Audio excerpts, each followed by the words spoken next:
challenge in my position to set out at this point and see if I couldn't make myself a good man. JFK Jr. was widely known to be planning to run for office, most likely for Senate in November of 2000. The CIA and the Mossad couldn't let him anywhere near elected office because he would obviously make it his unyielding mission to uncover the full truth about the assassinations of his uncle and his father.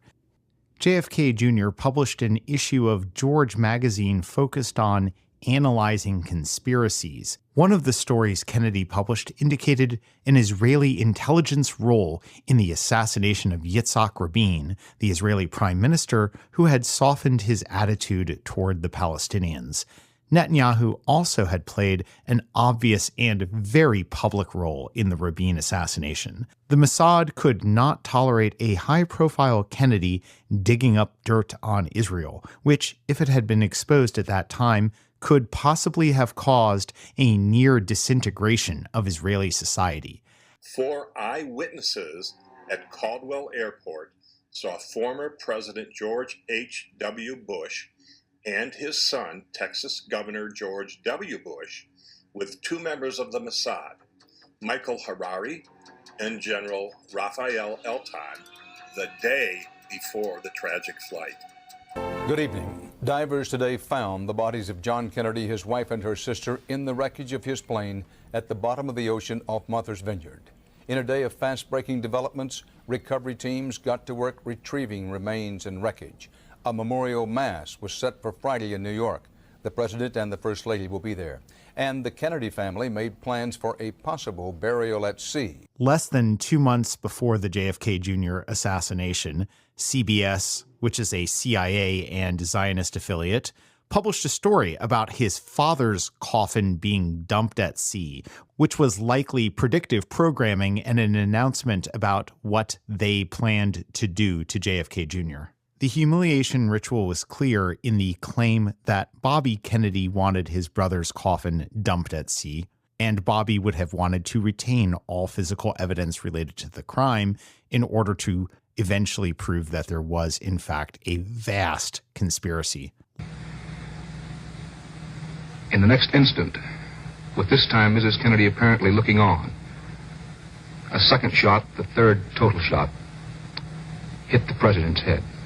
His head could be seen to move violently forward. We will know our disinformation program is complete when everything the American public believes is false, CIA Director William Casey said in February 1981. We talked for a long time on the phone, about 2 weeks before he died. I said, "You remember that conversation we had about being a good man?" And he said, "Of course, I think about it a lot." And I said, "Well, I just want you to know that you have wildly, spectacularly achieved that objective. I mean, you are as good a man as I know. You are as clear a case of what I consider to be virtue in an adult male that I can think of."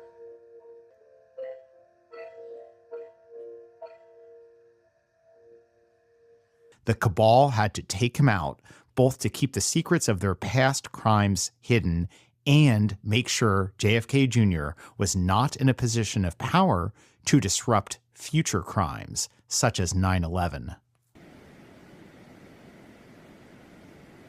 What happened in 1977 was that Menachem Begin and Yitzhak Shamir, the former heads of the Zionist terrorist gang, the Irgun, and Lehi, the Stern gang, these 2 parties had created a coalition of all their former terrorist buddies, and Netanyahu's in there, the revisionist Zionists. They came to power in Israel, and this is when the plan for 9/11 began.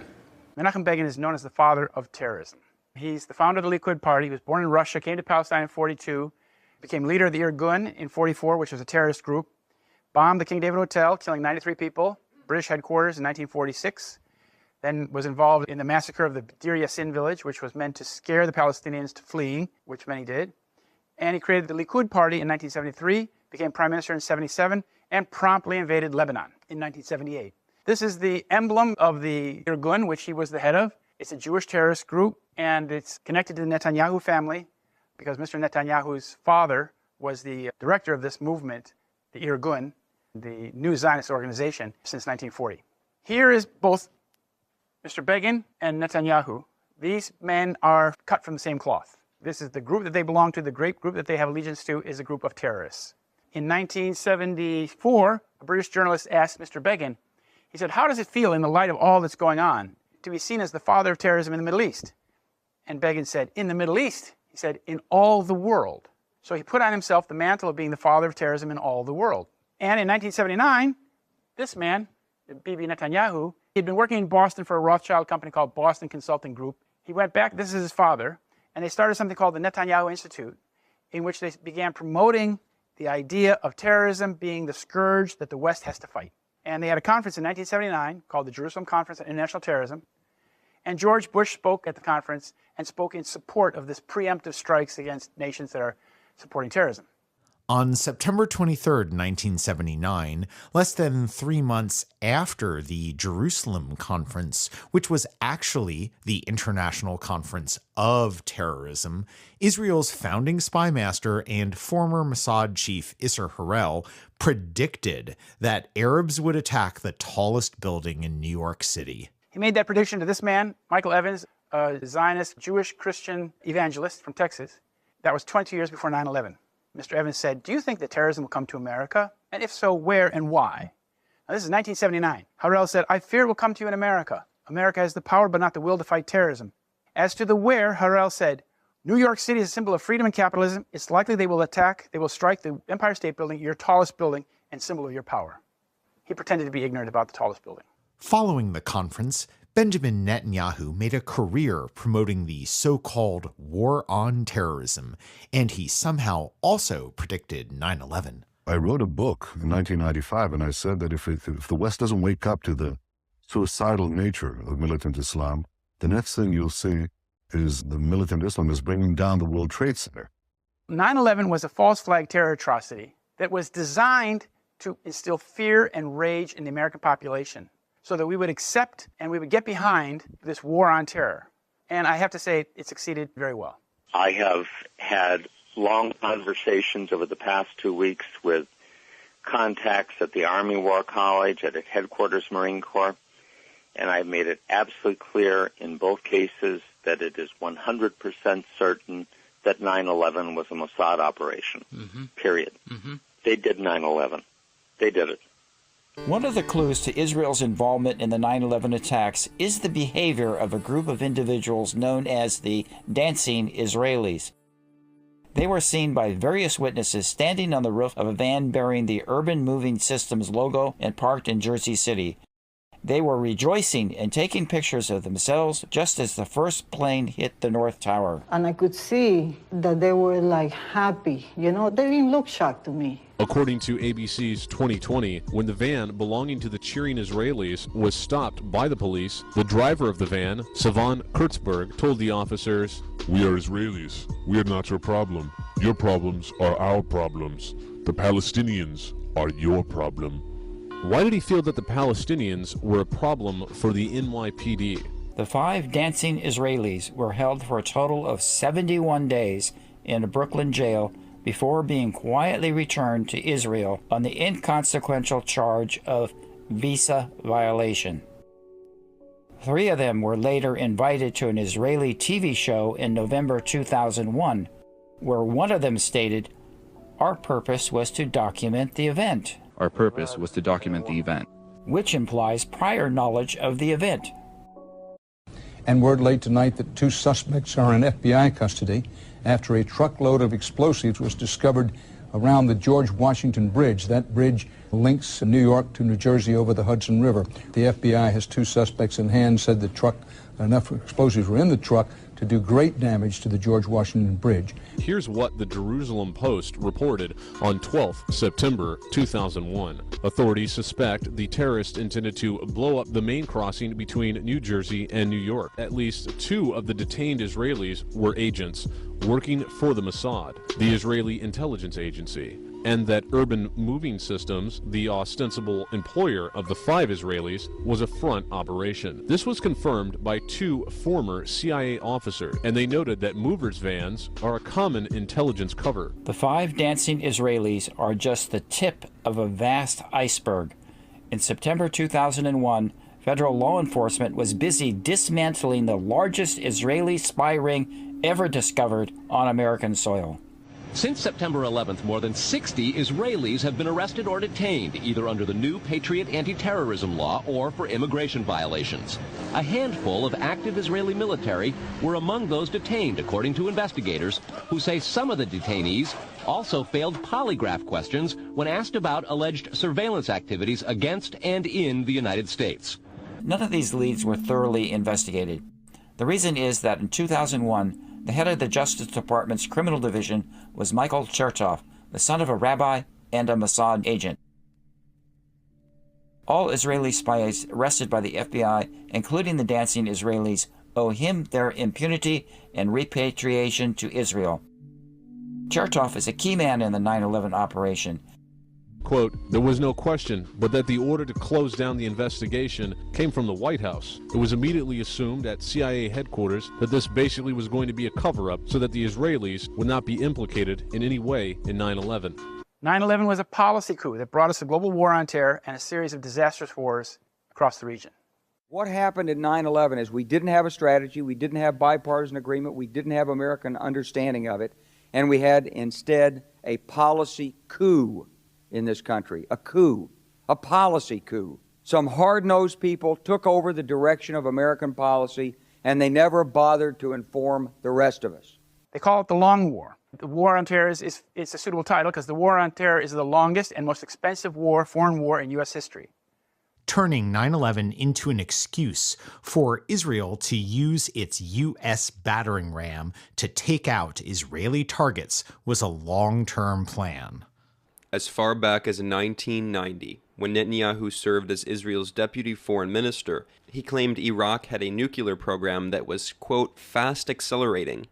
In an interview on NBC News Today show in December 1990, Netanyahu warned of what he called Saddam Hussein's, quote, weapons of destruction.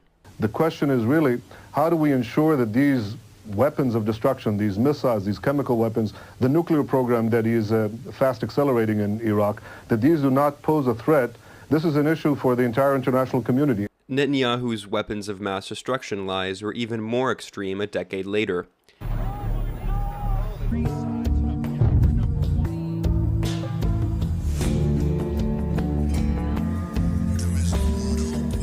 There is no question whatsoever that Saddam is seeking and is working and is advancing towards the development of nuclear weapons. No question whatsoever. Saddam Hussein has gone to elaborate lengths, spent enormous sums, taken great risks to build and keep weapons of mass destruction.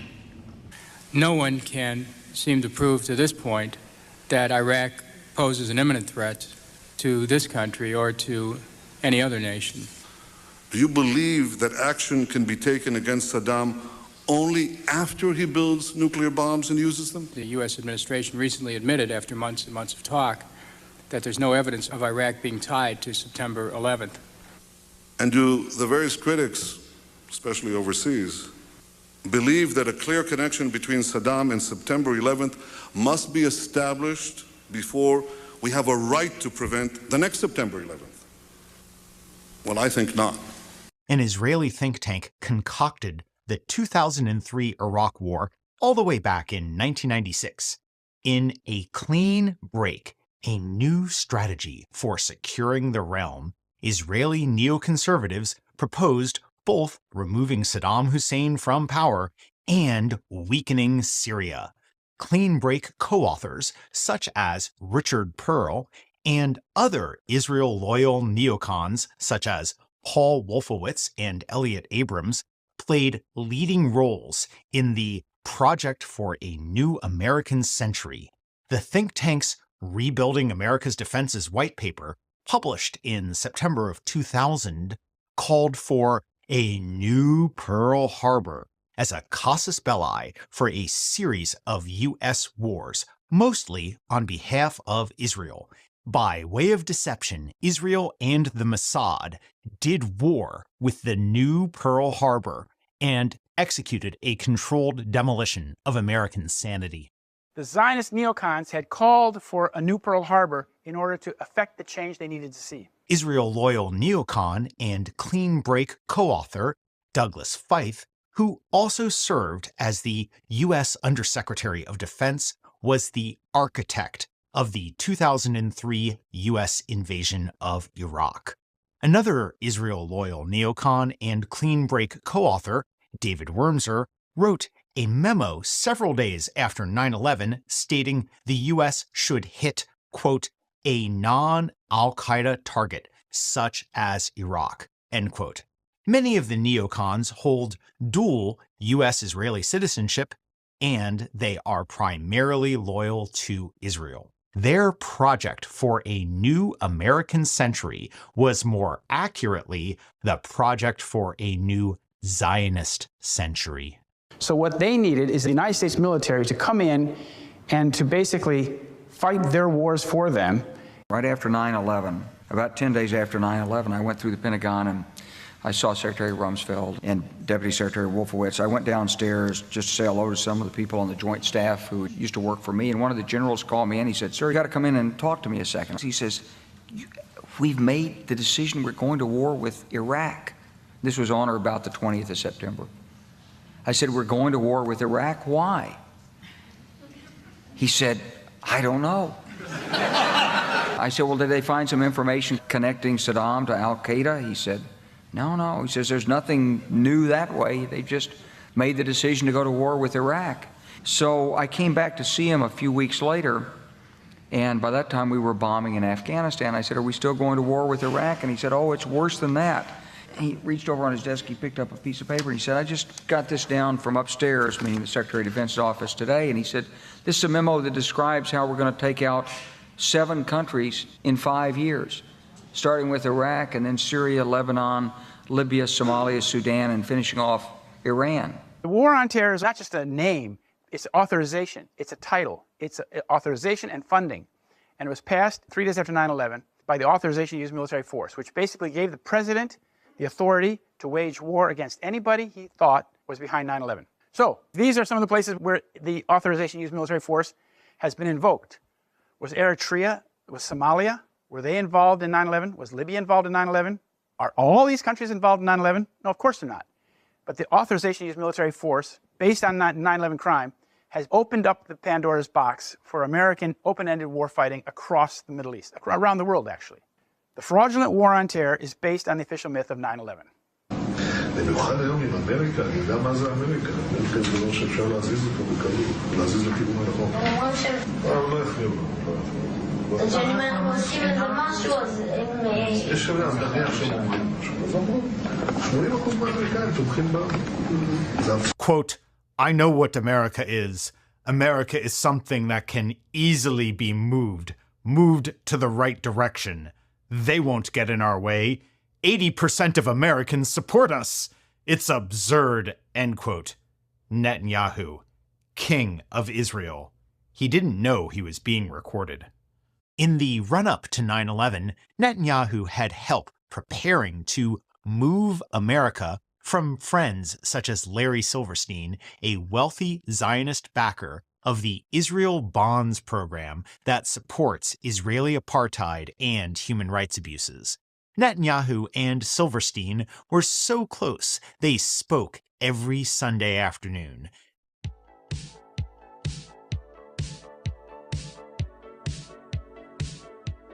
I had the pleasure of working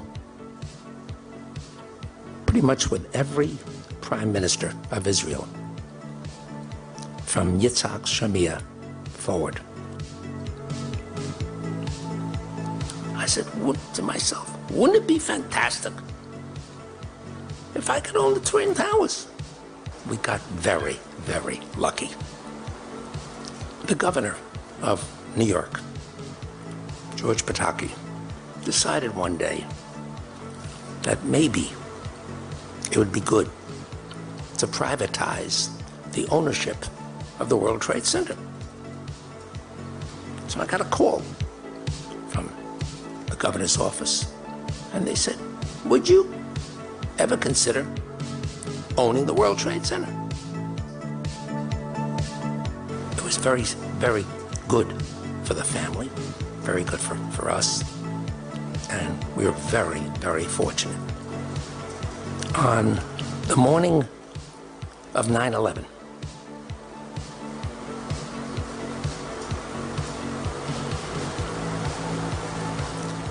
I'm getting ready, getting dressed to go to the dermatologist. I have light-colored hair, light skin. The sun is a disaster for me. I can't take the sun. She said, okay, but you're going to the dermatologist, you're going this morning, and you're not going downtown.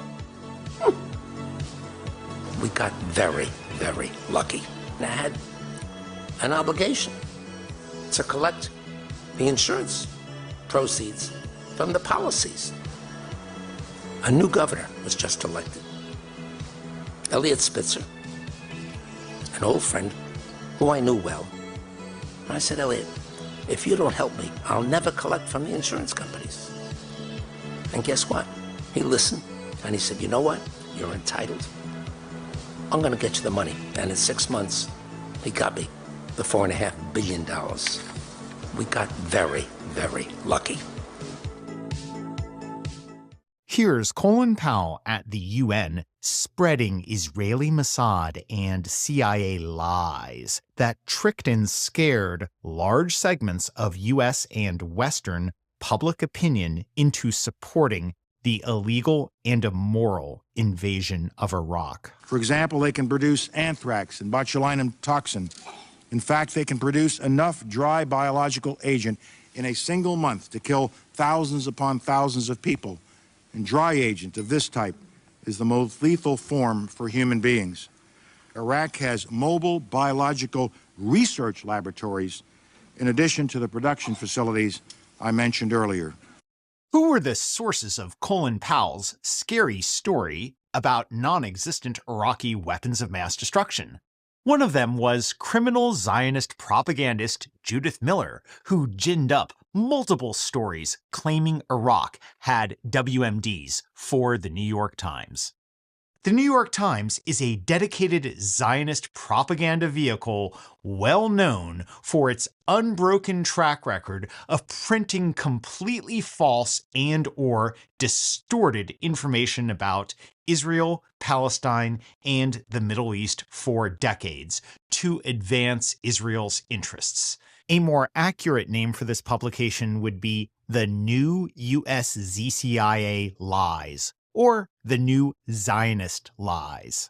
Judith Miller was deeply connected with Zionist neocon Louis Scooter Libby, who was both an attorney for Mossad agent Mark Rich and the chief of staff to Dick Cheney. Scooter Libby, who Slate magazine called the most significant intellectual influence behind the invasion of Iraq, also delivered to Colin Powell fraudulent reports claiming Iraq was an imminent threat to the U.S. and Saddam Hussein was linked to 9/11.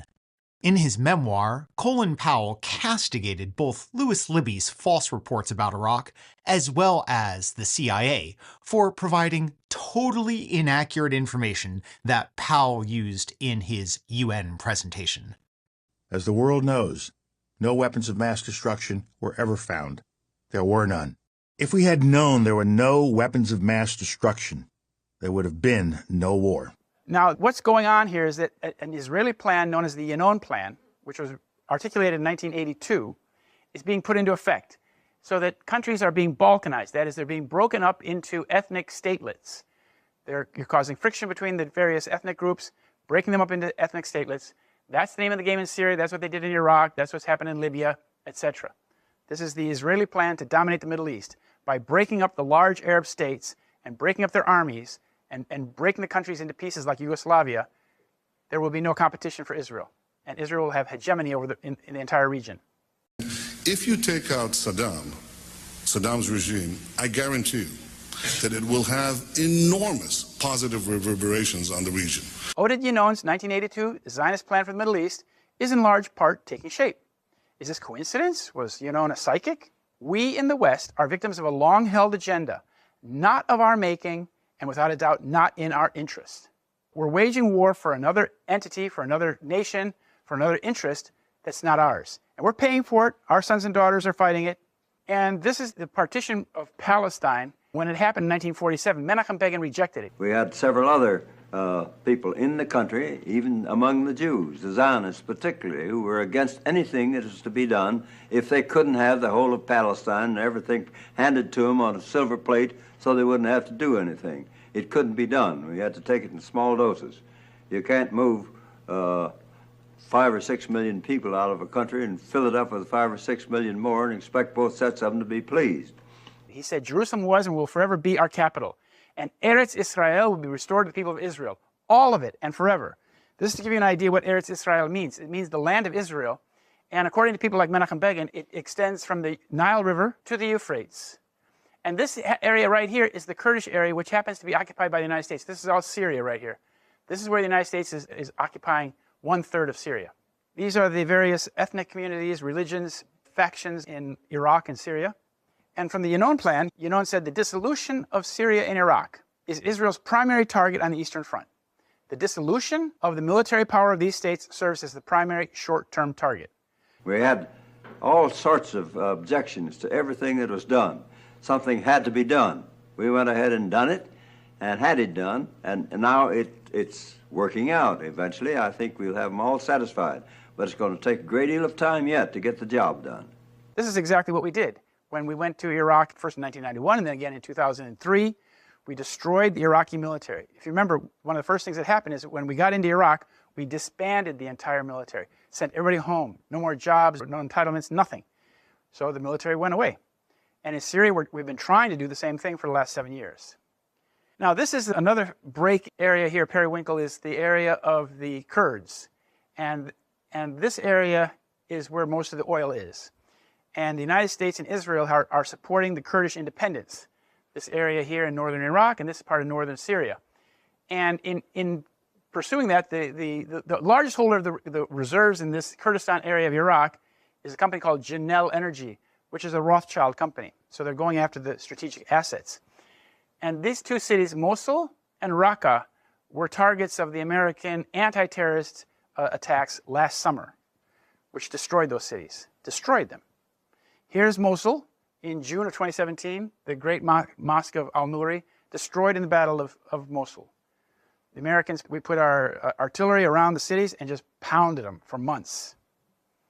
And that has a price. Here's Syria, the other city in Raqqa, in Syria, October 2017. At least half the city is totally destroyed. We said we were fighting ISIS, but under the pretext of fighting ISIS, we destroyed the cities. ISIS is the target, and they put that target wherever they want, and then destroy everything around the target. From the Jordan River to the Middle East, that's all ours. It was promised to us. 1 week before the, the World Center, World Trade Center, those two great edifices of tremendous architecture, they were destroyed, in such a way that nobody still understands what happened.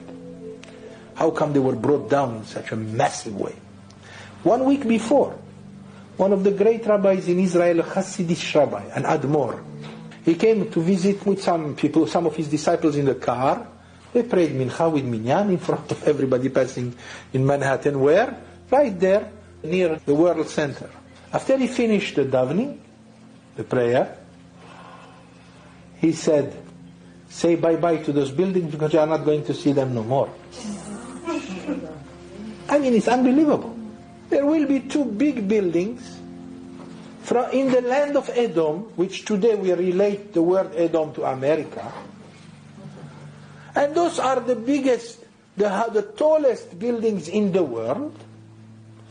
And they will be brought down completely.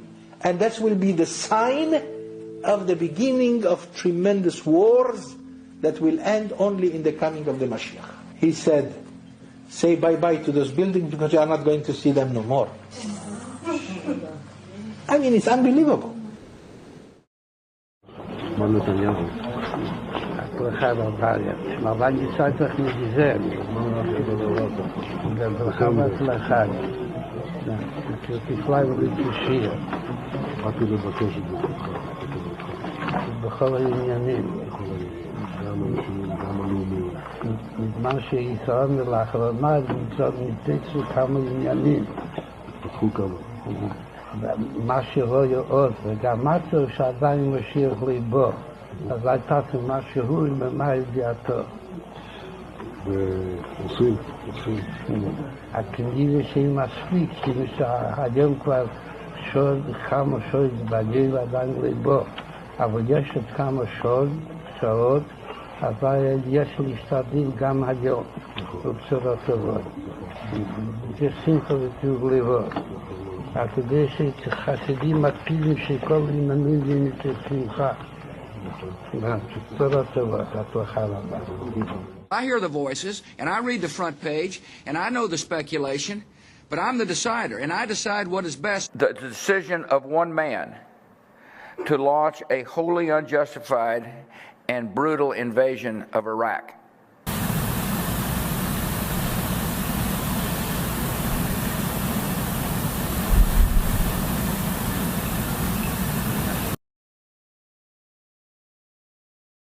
Biden just reclassified the Kennedy documents 60 years after his assassination. Why in the world would we be continuing to hide the truth about the Kennedy assassination 60 years later? And of course, the answer is obvious, because it implicates not individuals, but institutions, and reveals them as complicit in a murder and in the overthrow of the U.S. government. And the U.S. government is complicit in the overthrow of the U.S. government. And that's the truth. I know that for a fact, because I interviewed someone who saw the documents. We spoke to someone who had access to these still hidden CIA documents, a person who was deeply familiar with what they contain. We asked this person directly, did the CIA have a hand in the murder of John F. Kennedy, an American president? And here's the reply we received verbatim. Quote, the answer is yes. I believe they were involved. It's a whole different country from what we thought it was. It's all fake. Secrecy is incompatible with democracy. That's not democracy. It's something else. And don't insult me by calling it a democracy, because it's very much not. In the United States, we have over 1 billion federal documents that remain classified. 1 billion. So that's a democracy? That is not a democracy. In JFK's famous speech warning about the nefarious power of secret societies, Kennedy likely gave us a coded warning about Israel's ultimate goal of global domination. He must have known about this plan because prior to becoming president, JFK had multiple private meetings with Benjamin Friedman, a former Zionist Jew who became Christian and attempted to warn members of the government about the ultimate Zionist ambition. The very word secrecy is repugnant in a free and open society. And we are, as a people, inherently and historically opposed to secret societies, to secret oaths, and to secret proceedings. Today, no war has been declared. And however fierce the struggle may be, it may never be declared in the traditional fashion. Our way of life is under attack. Those who make themselves our enemy are advancing around the globe.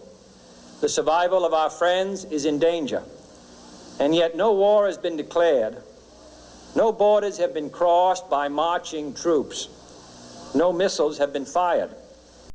The Mossad's Sayanim, or covert Zionist helper agents, constitutes exactly the kind of secret society JFK warned against. Every word of his speech applies to the Mossad Sayanim. The Sayanim are 10 of thousands of people, Jews, Zionists, who are members probably of the Bnei Brit, for instance. Bnei Brit is the Jewish Masonry, who occupy high level in all the societies. I mean, you can imagine 5,000 Sayanim in New York, only in the business area. 5,000 Sayanim in Los Angeles, in the production area, in the artistic area. And in France, in London, you can imagine 1,000 Sayanim in the medias. And they receive orders from the Mossad, from a department of the Mossad called the War Department. All these people who have their work, who work normally, they are citizens. I mean, they work in a bank, they are political, they are publishers. But when the Mossad call them and tell them, look, I need information. I need, for instance, I need that all the Zionim all over the world say that this person, for instance, the Secretary General of the United Nations, has said something anti-Semitic. And you see all over the world, in Europe, in New York, the medias, you have the impression, I mean, when I discovered that, I understood, because suddenly you open a newspaper, you listen to a radio, you hear a politician, everybody says, the Secretary General of the United States said something anti-Semitic. I mean, the poor guy. And why? Because the Mossad gave the order to do that. If anything, Cohen understates the power of the Mossad Sayanim. Some of them are assassins who obviously have been tasked in the past with eliminating those who expose Zionist crimes. The Sayanim appear to be a precise implementation of the protocols of the elders of Zion in order to, quote, place our agents and helpers everywhere, end quote, to advance the Jewish Zionist conquest of the world that David Ben-Gurion referenced in Look magazine. Journalist Christopher Berlin has stated his belief that the protocols of the elders of Zion are likely meeting notes from a B'nai B'rith chapter.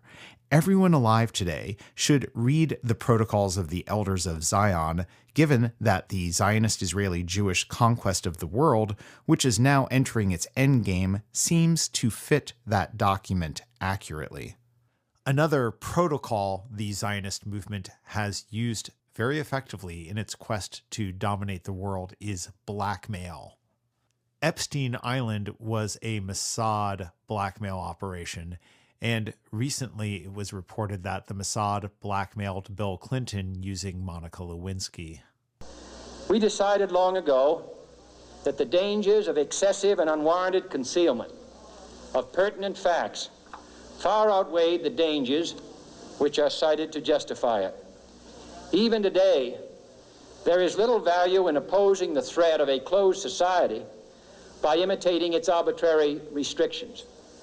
Even today, there is little value in ensuring the survival of our nation if our traditions do not survive with it. And there is very grave danger that an announced need for increased security will be seized upon by those anxious to expand its meaning to the very limits of official censorship and concealment. That I do not intend to permit to the extent that it's in my control. And no official of my administration, whether his rank is high or low, civilian or military, should interpret my words here tonight as an excuse to censor the news, to stifle dissent, to cover up our mistakes, or to withhold from the press and the public the facts they deserve to know.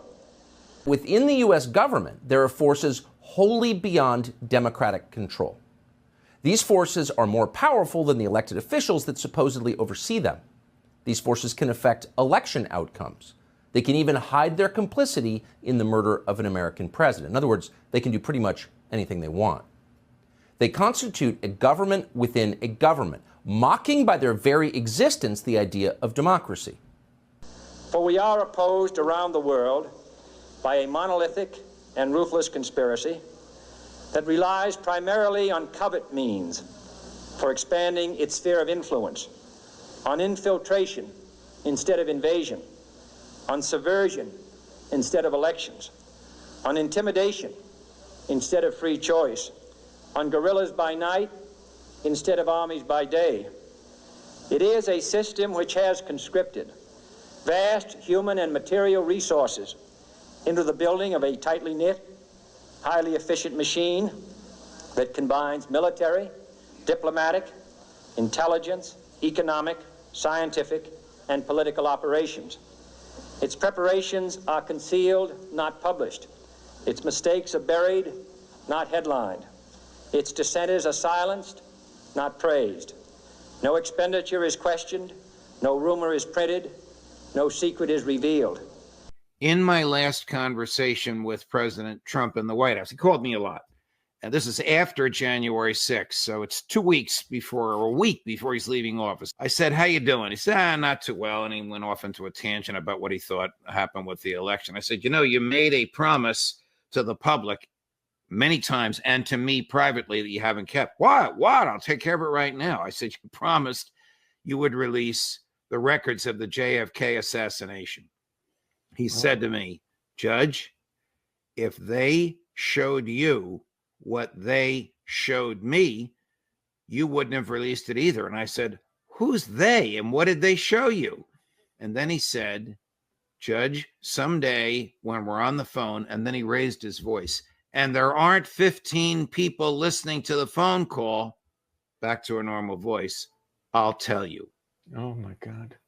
I mean, this makes it sound even worse. Who are they? Probably somebody in the intelligence community. What did they show him? JFK's brains blown out? The actual reason the CIA has insisted every puppet president illegally withhold the full JFK assassination files is if our criminal Zionist regime ever disclosed the truth that Israel and the CIA killed JFK, the entire US ZCIA regime and its relationship with genocidal Israel would be completely delegitimized. The public would demand the declassification of all 1 billion classified documents held by the illegitimate US ZCIA regime, which would obviously reveal decades of atrocious crimes. This is it. It was said by one person that after the Kennedy assassination, there has been no president. They have only been factotums of the system since then. Factotum, a handyman or servant employed to do all kinds of work around the house. An employee or official having many different responsibilities. And it may well be the most decisive event in modern American history. Jeffrey Sachs is correct. We have had no legitimate president since November 22nd, 1963. All have been servants of Israel and the CIA. If any tried to exercise meaningful independent judgment, as Jimmy Carter attempted, the cabal removed them from office. Virtually every election has been a choice between one Zionist puppet such as Biden and another Zionist puppet such as Trump. Israel has the ability to buy elections outright or even rig the elections in collaboration with the CIA. As Monica Wiesack wrote in her book, JFK was America's last president. Incidentally, I had dinner with Mike Pompeo, 3 weeks ago, and he said something really interesting to me. Wait, you had dinner with Mike Pompeo 3 weeks ago? He turned to me and looked me dead in the eye, and he said the entire upper echelon of that agency is made up of individuals who do not believe in the democratic institutions of the United States of America. That's a quote. But so it was Mike Pompeo who convinced Trump not to release the file. And it was a guy who worked for Mike Pompeo texted me the day after I revealed that those files showed CIA complicity in your uncle's death, which they do, because I talked to someone who read them. And I said that on Fox News, and I got a text from a guy who works for Mike Pompeo informing me that I had just broken federal law, and that anyone who had told me that was a felon because we had revealed classified information. And I said, wait a second, that classified information suggests the U.S. government was involved in the murder of an American president. Yeah, that's Mike Pompeo's position on that. Yeah. So it's a little bit weird for him to say. And he was also behind convincing Trump not to pardon Assange. Actually, Mike Pompeo plotted to assassinate journalist and WikiLeaks founder Julian Assange. Yeah, well, that confirms my earlier assessment of Mike Pompeo.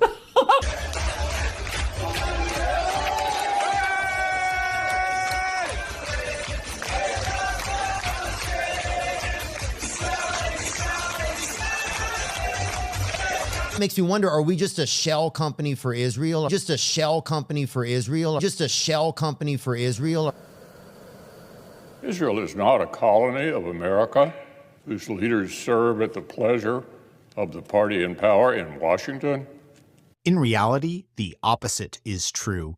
U.S. puppet politicians serve at the pleasure of Israel and the CIA, which is mostly a Mossad field station. How powerful is AIPAC, the Israeli lobby that fervently supports Israel's genocidal goals and dictates U.S. foreign policy in the Middle East?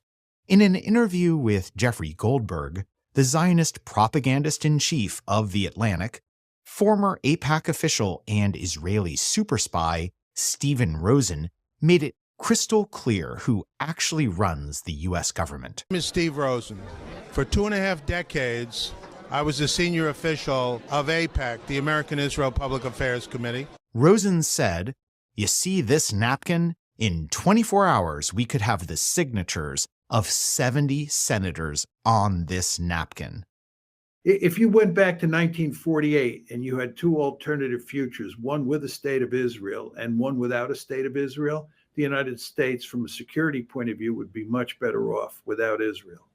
In point of fact, all aid to Israel is actually illegal. Senator Stuart Symington successfully sponsored and passed legislation in 1976 outlawing all military and economic aid to undeclared nuclear weapon powers such as Israel.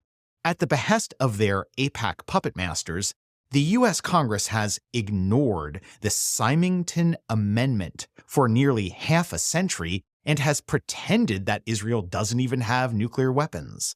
At the 1960 Democratic Convention, Symington was JFK's original choice to be vice president before Zionists muscled him out and used blackmail to replace him with their puppet LBJ, setting the stage for the 1963 Dallas coup. Christopher Berlin reports that Chicago's Zionist political machine chieftain, Jacob Arvey, led the blackmail operation to put LBJ onto the ticket, and in so doing, Zionists took advantage of JFK as a Trojan horse to get LBJ into the White House. If JFK and RFK had succeeded in forcing AIPAC to register as the agent of a foreign government, which it obviously is, the U.S. might today be an independent country and not a Zionist colony of Israel. If this capital crumbled to the ground, the one thing that would remain is our commitment to our aid, and I don't even call it aid, our cooperation with Israel. I think that by now it is very clear to many of us, including the Israeli leadership, that Washington is Israel's most subservient colony. We live in an occupied government right now. We live in a government that's occupied, our nation's occupied, and trying to work within this occupied government for 9/11 truth when the whole deck is stacked against you is very difficult. Israel is no ally. Also, it is actually not a friend. If the United States goes to war with Iran, it will not be because Tehran actually threatens America. It will be because Israel and its powerful lobby in the U.S. have succeeded in creating an essentially false casus belli to mandate such action. Israel interferes in American elections. It has corrupted our Congress. Its head of government publicly rebukes our own head of state. Its intelligence officers actually provide alarmist and inaccurate private briefings for American senators on Capitol Hill. One other very good reason why Israel should not receive billions of dollars in military assistance annually is its persistent espionage against the United States. Friends of Israel stole enriched uranium from a Pennsylvania refinery to create a nuclear arsenal. Arnon Milchan, a Hollywood producer born in Israel, arranged for the illegal purchase of 800 nuclear triggers. Israeli arms dealer, super spy, and nuclear weapons trigger smuggler Arnon Milchan was the executive producer and chief financier of Oliver Stone's JFK film, which made no mention of Israel's nuclear weapons program and did not examine Israel's multiple motivations to remove JFK and replace him with Zionist loyalist LBJ. From Israel's perspective, solely blaming the CIA and the U.S. military establishment for the assassination of JFK is a convenient half-truth that shields Israel from scrutiny. Someday, somewhere, someone may find out the damn truth. We better. Israeli super spy Arnon Milchan also produced 3 Hollywood productions that foreshadowed Operation 9/11. The Medusa Touch in 1976, which featured an airplane crashing into a skyscraper, Fight Club in 1999, with multiple controlled demolitions of financial district skyscrapers, and the pilot episode of The Lone Gunman, first aired March 4, 2001, in which hijackers attempt to fly an airplane into the World Trade Center using remote-controlled autopilot. Israel, which relies on Washington for political cover in international fora like the UN, does not spy discreetly, largely because it knows that few in Washington will seek to hold it to account. There were, for example, no consequences for the Israelis when Israeli Mossad intelligence officers, using passports and pretending to be Americans, recruited terrorists to carry out attacks inside Iran. Israelis using U.S. passports in that fashion put every American traveler at risk. Israel has obtained significant advantage by systematically stealing American technology with both military and civilian applications. The U.S.-developed technology is then reverse engineered and used by the Israelis to support their own exports. A General Accounting Office examination of espionage directed against American defense and security industries described how Israeli citizens residing in the U.S. had stolen sensitive technology to manufacture artillery gun tubes, obtained classified plans for reconnaissance systems, and passed sensitive aerospace designs to unauthorized users. The GAO concluded that Israel conducts the most aggressive espionage operation against the United States of any U.S. ally. FBI counterintelligence officer John Cole has reported how many cases of Israeli espionage are dropped under orders from the Justice Department. He provides a conservative estimate of 125 viable investigations into Israeli espionage involving both American citizens and Israelis that were stopped due to political pressure. So the answer to the question, is Israel an ally of the United States, is most definitely no. Is it even a friend? If you judge Israel by its record on how it interacts with the American government and people, I think the answer would also have to be no. On November 22, 2012, the 49th anniversary of Israel and the CIA assassinating JFK and lying about it, the U.S. Army committed open treason in Israel.